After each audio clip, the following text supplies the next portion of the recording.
The Baltimore Orioles have been one of baseball's worst teams for a pretty long time now. Ever since deciding not to bring in Zach Britton in the 2016 wildcard game, things have not been great.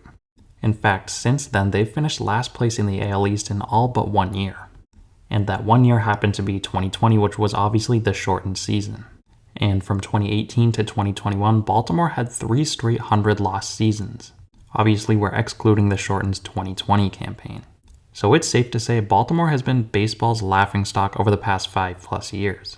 Teams really couldn't wait to play them, as they really didn't have too much major league talent on their roster.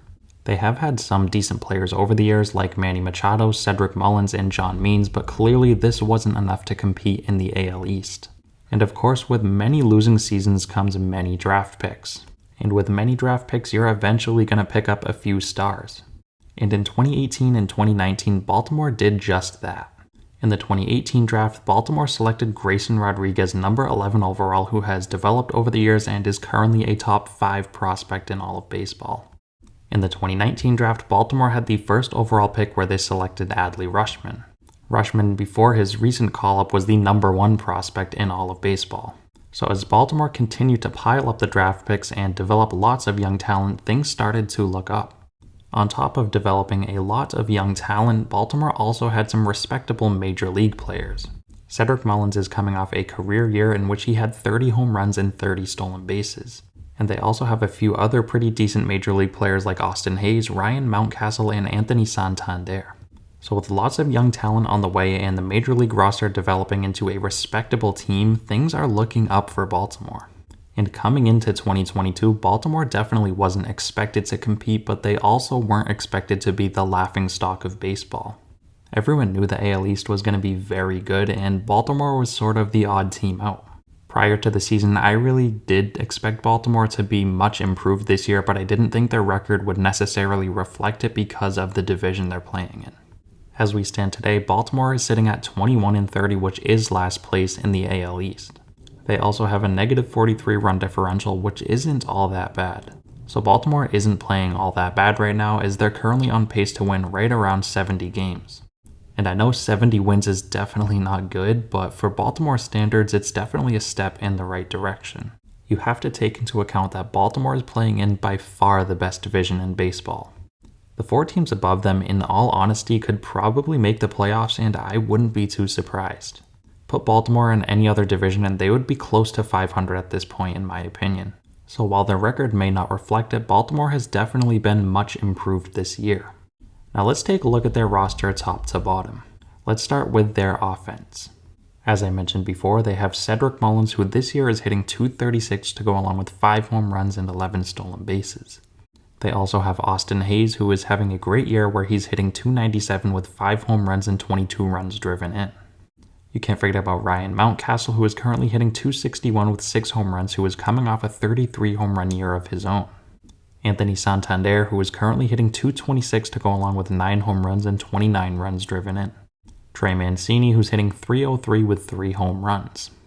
Jorge Mateo, who is quietly having a very good season as he's hitting .225 with 3 home runs to go along with 13 stolen bases. Rougned Odor, who's currently hitting .221 to go along with 4 home runs. Ramon Urias, who's hitting .232 to go along with 4 home runs. And lastly, you can't forget about the top prospect in all of baseball, Adley Rushman. Rushman is only hitting .179 up to this point, but it's a very small sample size, and I have no doubt in my mind that he's going to pick things up very soon. As a team, Baltimore isn't the best offensively, as they're currently hitting .231 as a team, which is 24th in all of baseball. But I really think this offense is pretty decent. I definitely don't think it's a top offense in baseball by any means, but I think at its best could be a middle-of-the-pack offense. As for their starting pitching, it is also not the best, but it is definitely developing. John Means, who has been the best pitcher for Baltimore over the past couple years, recently had Tommy John surgery.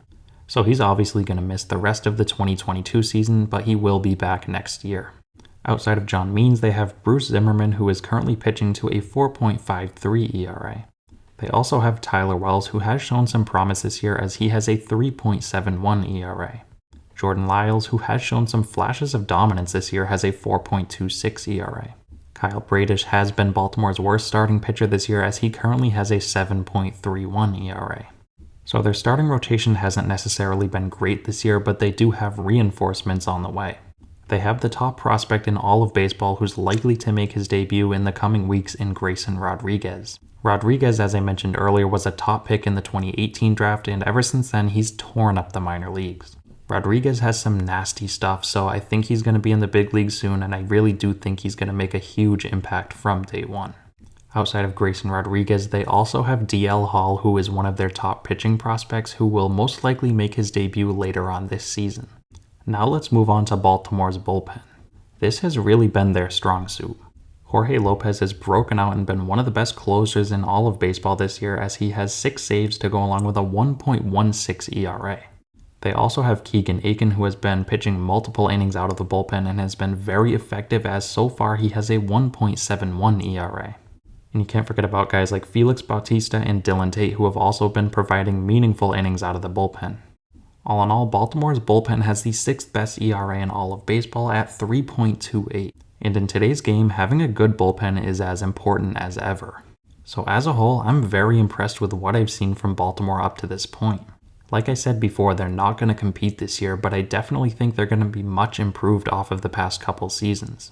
With Adley Rushman recently making his debut and Grayson Rodriguez on the way, things are definitely looking up in Baltimore. And I'm honestly really happy to see Baltimore sort of turning that corner and turning into a relatively competitive team. I can't imagine being a Baltimore fan and going through what they've gone through over the past 5 years. So going forward, Baltimore fans really deserve nothing but the best. Baltimore's been a very exciting team so far, and I really can't wait to see what they do the rest of the season. Let me know what you guys think of Baltimore down below, and feel free to subscribe if you guys enjoy the content. Thank you so much for watching, and I'll see you next time.